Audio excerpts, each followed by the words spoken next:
Samiti i Tiranës, një paradë premtimesh boshe dhe talljesh të heshtura nga brenda i Shqipërisë. Më 16 maj 2025, Tirana priti me buj samitin e 6 të Komunitetit Politik Evropian, KP, një ngjarje që u trumbetua si historike, si privilegj dhe si një moment krenarie për vendin ton.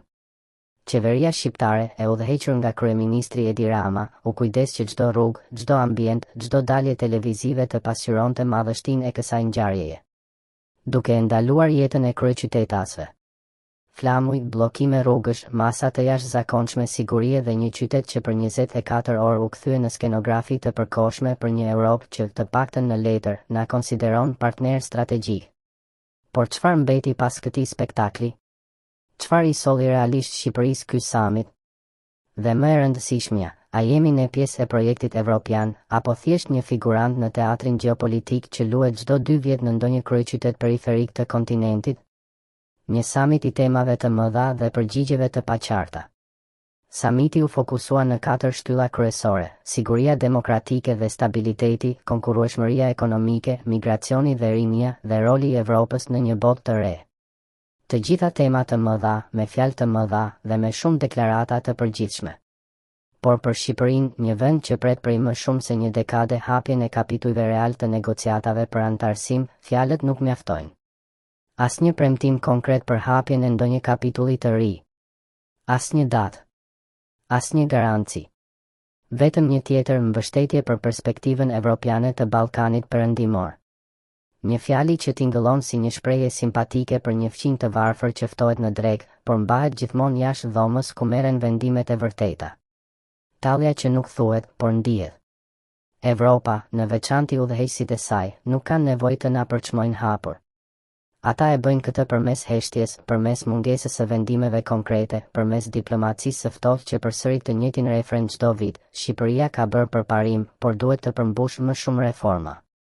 Ndërkohë, qeveritë tona përmbushin çdo kusht, zbatojnë çdo rekomandim, shkarkojnë gjyqtar, ndryshojnë ligje, pranojnë çdo diktat dhe prap, dera mbetet e mbyllur. Dhe e gjitha kjo në një dekor të bukur me logo të BE-s dhe darka gala ku buzëqeshjet janë më të forta se sinqeriteti. Shqipëria, skenografi për pro-evropian.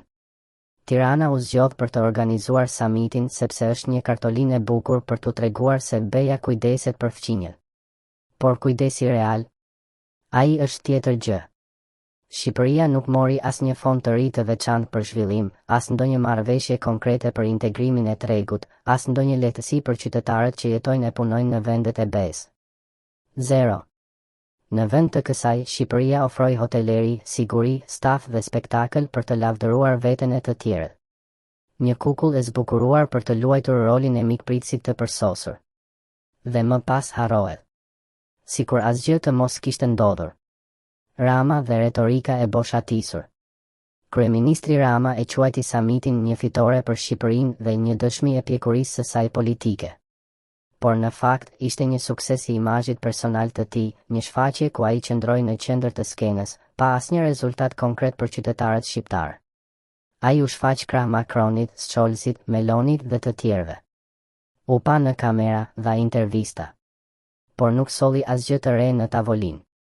Dhe kjo nuk është hera e parë.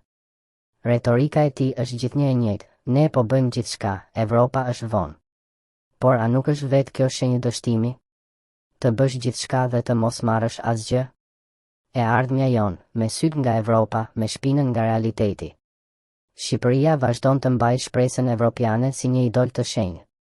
Por ajo që ndodhi në Tiranë më 16 maj 2025 duhet të jetë një alarm.